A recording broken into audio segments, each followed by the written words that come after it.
no, I'm not in Jan's basement, although I am a rock and roll party queen.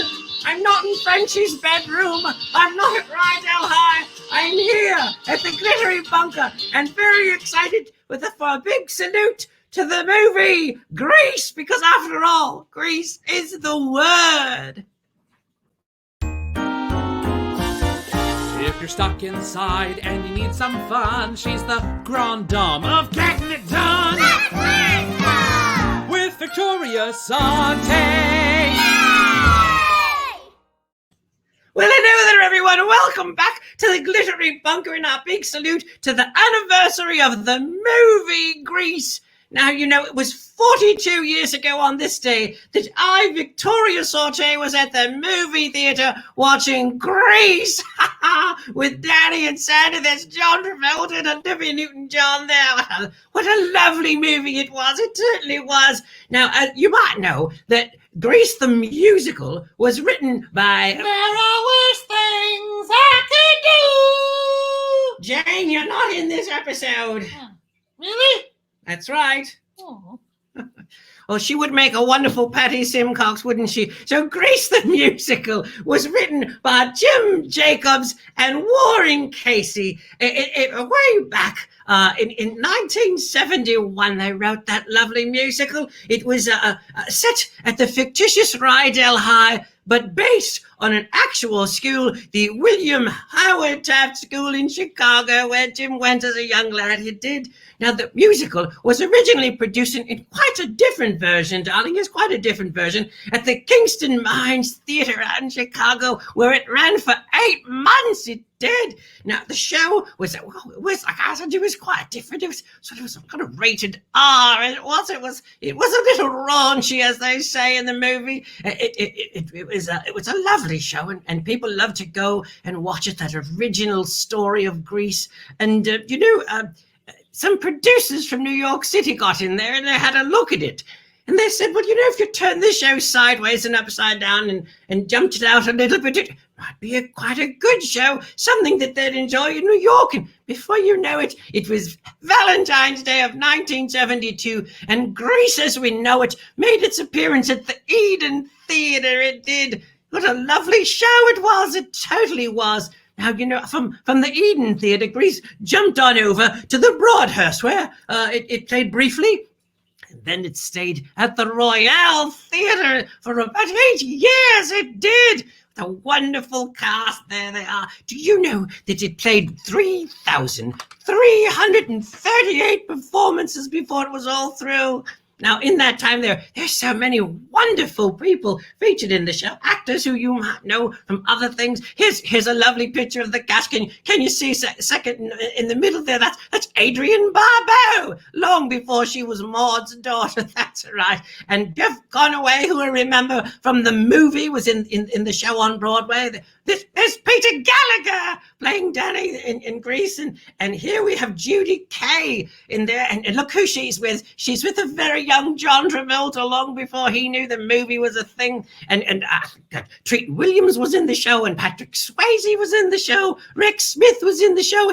Look at that. There's Richard Gere in the show. Imagine that, darling. But of course, we all know and love the two big stars of the show. Of course, there's Danny and Sandy. That's Barry Bostwick and Carol Demas, the original Sandy. Now, do you know who I have in my back pocket today, dearies? I have Carol here. She's in the green room waiting to come on. Let's bring her on. I'm so excited to introduce you all to Carol. Carol, welcome to the broadcast. Well, hi. I'm just delighted to be here. I just learned something. I saw some pictures I haven't never seen. Where did you get them? Oh, I have a lot of tricks up my sleeve, dearie. I do.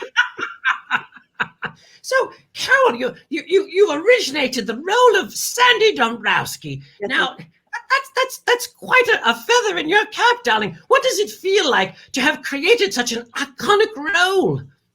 Well, the longer it is, the better it feels, because it seems to have a life that just goes on and on. Whenever you do a new show, especially in New York, and that hasn't been done before, you cross your fingers and hope that maybe you'll have a job for a little while. Maybe it will run. Maybe people will love it. and sometimes they don't. But in this case, thank God, they did. And it ran in the ran, and it has been playing all over the world still, and in high schools especially. And of course, the film was a good film, so that kept it going. Sometimes films that are made from Broadway shows aren't as good as the show was, and this film was a really good film, very entertaining and very well done with great people in it. Unfortunately, I wasn't one of them, but this is the curse of being an original Broadway star. You almost never get the movie part. That's true. Do you remember auditioning for Grease and what you might have sang and what it was like? Yes, I can. Yes, I do. I especially remember the very last round when they called our agents and they said, expect your people to be here for hours, because, there was a limit on the length of time that they are permitted to hold you during an audition without paying you. So they just wanted us to be warned, don't think you're going to traipse off and, do another audition today, because chances are you won't have time. And what they were trying to do was look at the chemistry. They were trying to put us all together as a group. And at one point they had me dancing with Barry with my arms around his neck. And Barry said to me, because he's 6'4" and I was about 5'3", and he said, stand on my feet. So I said, okay. I mean, Barry's very inventive. So if he has an idea, it's usually a good one. So I stood on his feet and I put my arms up around his neck and gazed in those amazing blue eyes. And we danced around a little bit. And that was their opportunity to see us together. And I think that was very helpful. I think they thought, wow, maybe this is going to work. But they had us doing all kinds of things all day long and switching off and switching partners. And it was kind of like, it was about sizes. It was about coloring. It was about so many things that have nothing to do with something you can control. In the end, they have a vision and they want to see the whole picture. Well, you were their vision, darling, and you're always our vision. You are. Now you played in the show, what, about a year? Yes, about a year. Now, did you always play opposite Barry, or did you have some other Dannys? I had one other, Jeff Conaway, who was covering the men, and he had actually come close to getting the role, as I understand it. And he came in and played it steadily for a stretch because Barry got a film for a little while. So Jeff and I played it for quite a while. In fact, we liked each other so much. We ended up living together for about 4 or 5 years, actually. Wow. So that was a good relationship. Now, did you always want to become an actor? Did you know when you were a little girl that you wanted this dream to be on the Broadway? No. I mean, okay. I had never seen Broadway. I knew it existed. And we used to do plays in the living room for all of the adults, when there were family gatherings. We would do the usual stuff. Somebody would stand on a chair and hold up a sheet, and that would be the curtain, and we would make up some kind of a cockeyed script, and we would get out there and do our little thing. But I never imagined it being anything else. I sang from childhood. My voice was there. It was a gift. All 4 of us, my sister and 2 brothers, all of us were blessed with voices. And my parents were not stars. They were not in show business. They were first-generation Americans who did not speak English at home. My mother was a nurse. My father was a lawyer. But we sang at home. And they both sang in glee clubs. And so music and vocal music were a part of my life. And I sang in church. I sang, high soprano, difficult things. But I never imagined being a star. And I never imagined what it meant that I would sit on my front stoop in Brooklyn, on our little front stoop, and the neighborhood little kids would come and sit, and I would tell them stories that I made up. And sometimes I didn't know what was happening to those characters until the kids were all there. It was the next day. I had to figure out something. So, okay, what's going to happen to them today? And I think that ultimately was part of what led me to the Magic Garden in the end. which Yes, the Magic Garden. show. Yes, but you're talking about Greece today. So no, I didn't. And when I was in college, I went to the University of Vermont. I was studying English. I planned to be a writer. I was much too shy to get up on stage, but I really wanted to. So I tried out for the Vermont Follies, and I got a couple of very good roles in it. And my mother sent me a jacket that her neighbor had given her, which was a black leather jacket that had belonged to the neighbor's son. And he was a model. His name was Kippy. He gave me a ride on his motorcycle once, and I thought I would die. He was probably 18 or 19, and I was, 10. But my mother saved that jacket and sent it to me, and that was a thing to try. And I did this thing in the Follies in this jacket, never knowing, because this was like 1959, 58, that in 1972, I'd be back in the jacket. I'd be back in the jacket on Broadway. But, I had a mentor. And you know how there are people who can change our lives. You might even be doing that for some children who are watching you right now. I hope. He gave me, his name was Greg Falls. He ultimately became the director of drama at the University of Washington in Seattle, which was a huge coup for him. But he rebuilt a theater there, and he started the Champlain Shakespeare Festival, and I played in it for 2 summers. And he cast me in roles at school, like Julie in Carousel and Fiona in Brigadoon. And I apparently had something. And he said to me, Carol, if you wanted to, you can do this. And then he and his wife went to New York, and they saw the Fantastics at Sullivan Street when it first opened in 1960. And there was already an album, and they brought it back with them, and they played it for me in their living room. And I was dumbstruck. The music I thought, I could sing this. I know who that girl is. And a few years later, I got that part in a production at Milwaukee Rep, what is now became the Milwaukee Rep. And I auditioned for it in New York. The first time I didn't get it. And they told me later that actually they had someone, and they were just seeing people to cover themselves in case. But the next time I auditioned, I got it. And played it for 2 years. And can you imagine what it felt like to run to the corner with my quarters and drop them in the phone booth and call Greg Falls and his wife in Seattle and say, I'm going to be playing in the Fantastics at Sullivan Street.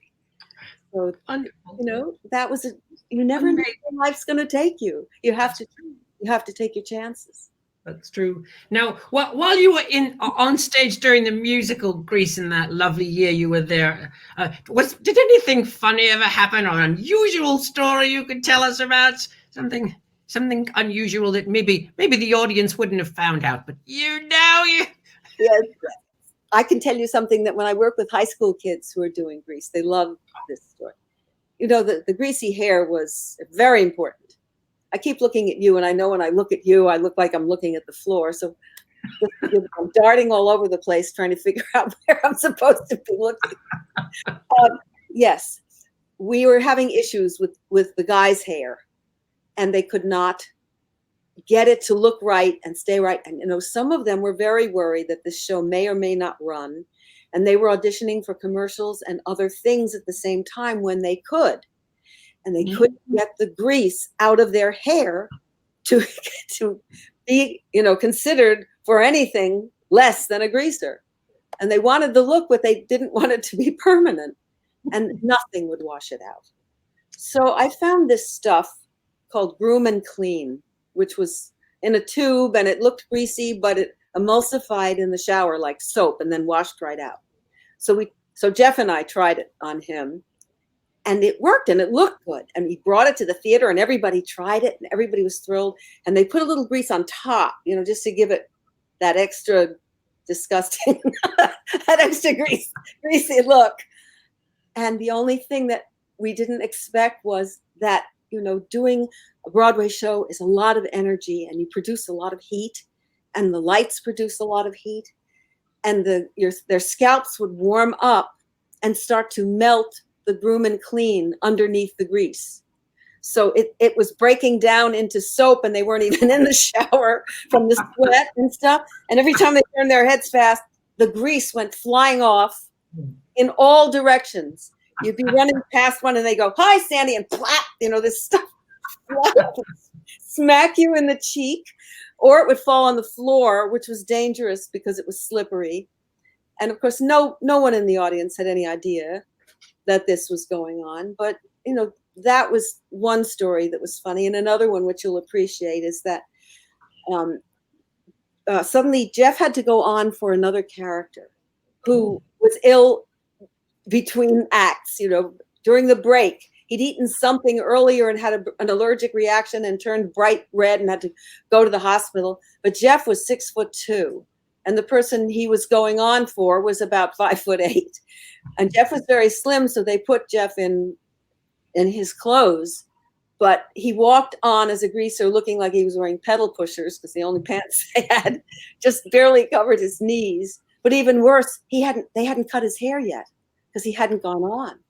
And like a lot of the guys, he was a rocker. They all were. When we were rehearsing, oh boy, they had hair like yours right now. Thank you. It was great. And they took them down to the basement, to the hair room, and cut it all off. They all came upstairs like this. Their ears stuck out. They felt naked, and they were really shorn. And they had to chop Jeff's hair off right then and there during intermission and send him out in pants that were too short and no hair. But but he was great. I'm sure he was. Kind of stuff that happened. It seems to be a lot about hair, doesn't it? That's right. Now, let's jump ahead a little bit. Now, we're talking about the movie today, and its big anniversary. Did you see the movie, and what are your impressions of it?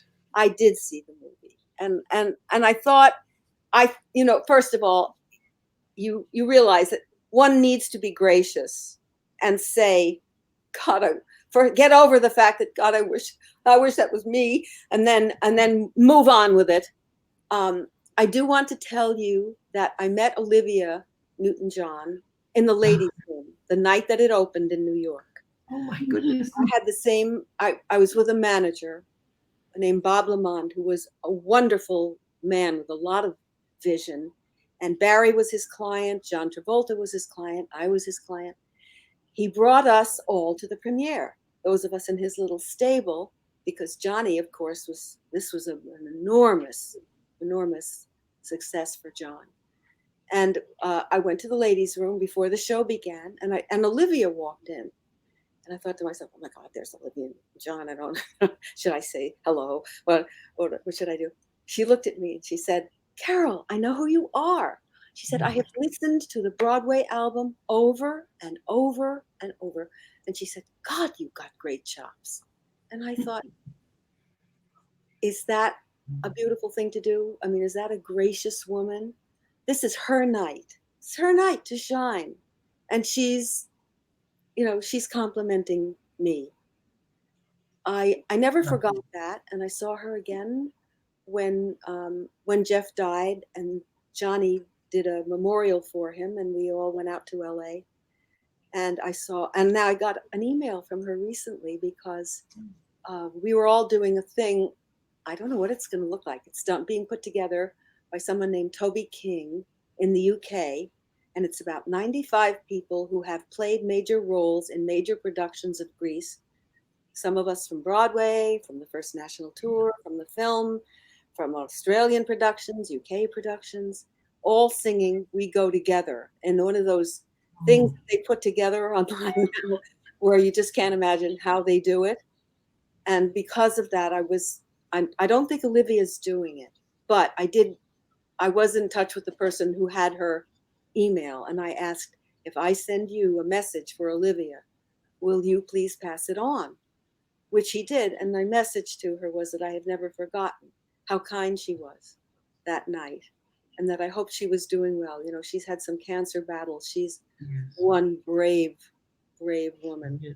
And Yes. any donations that people send when this production of 96 of Us somehow happens will go to a foundation or an organization that she's created of cancer care and wellness, or wellness and cancer.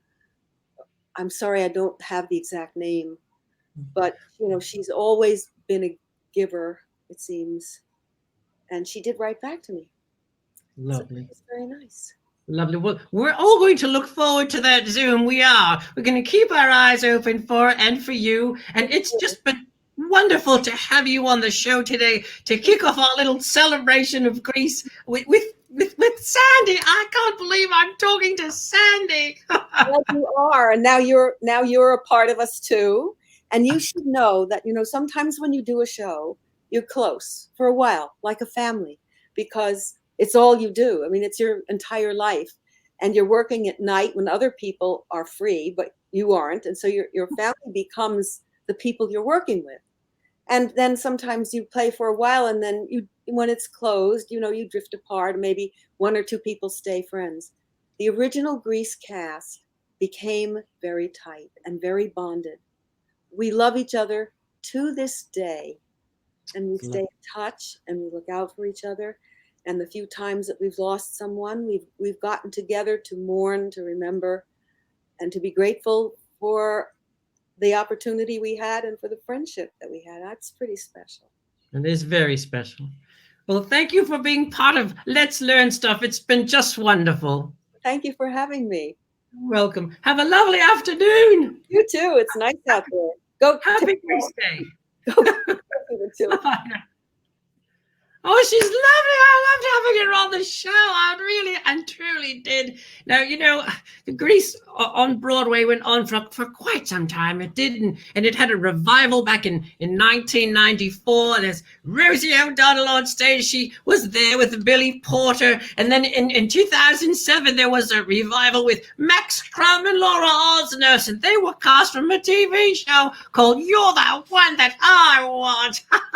Lovely. Well, finally, let's talk about the movie, shall we? What a wonderful movie. Oh, here I am. I disappeared for a moment. A Paramount picture directed by Randall Kleiss and choreography by none other than Patty Birch, who also did the choreography on the stage. And you know, of course, the script had to be rewritten just a little bit. It did some new plot twists, some new characters, or added some name changes.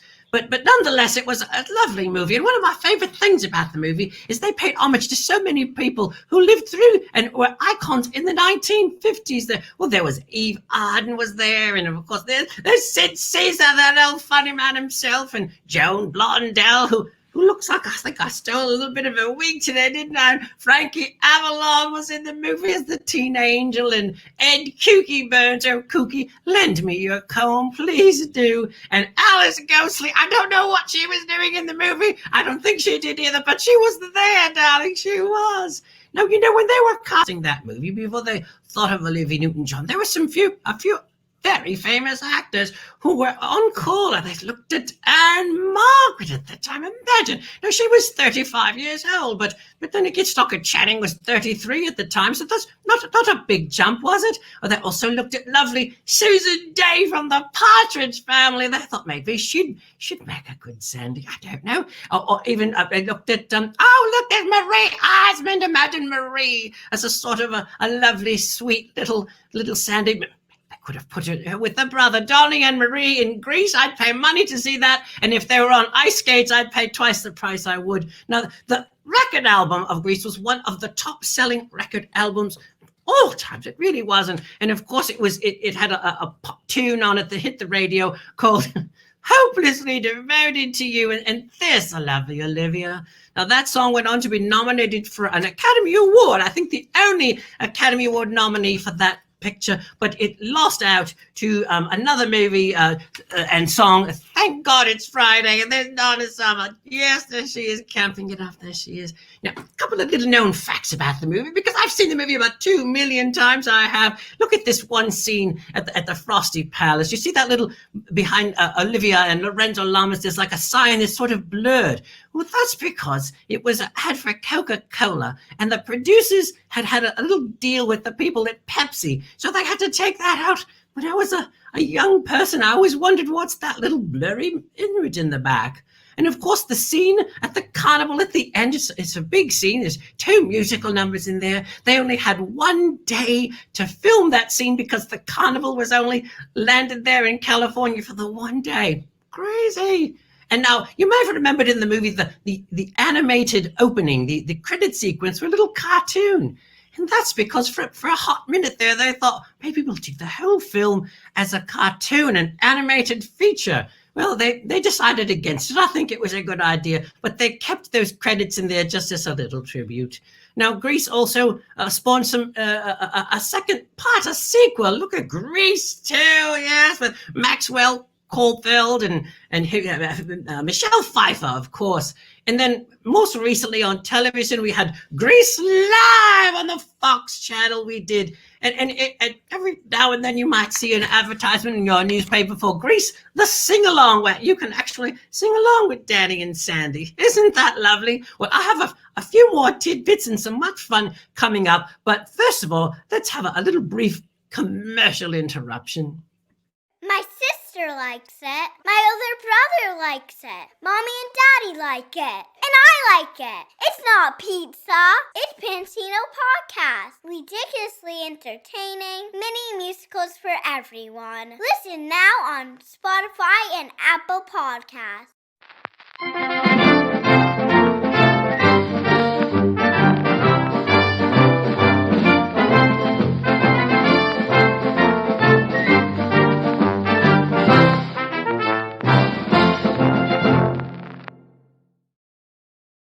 And we're back, dearies, we are. Look at all the lovely comments we have. Michael says, wow, thank you, Carol and Aaron, thank you. Oh, we have so many lovely comments here. I wish I could answer them all. But before we do, I have a little quiz for you all, a little movie quiz. Shall we get that rolling? I think we shall. It's our Pink Lady Quiz Day. Of course it is. So I'm going to bring up a little picture here. I want you to tell me who we have up there. Who's that? Now, which one of the pink ladies is she? Who's got that answer? Someone? Anybody out there? I don't see it.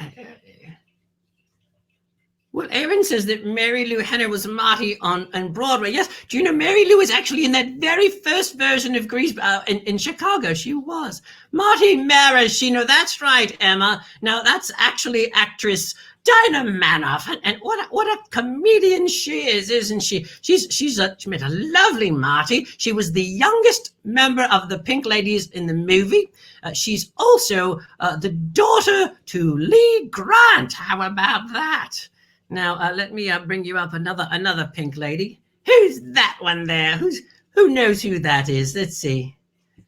Let's see if anyone has that. No, it's not Martin. No, it's I don't know. She did the little iPanna toothpaste jingle.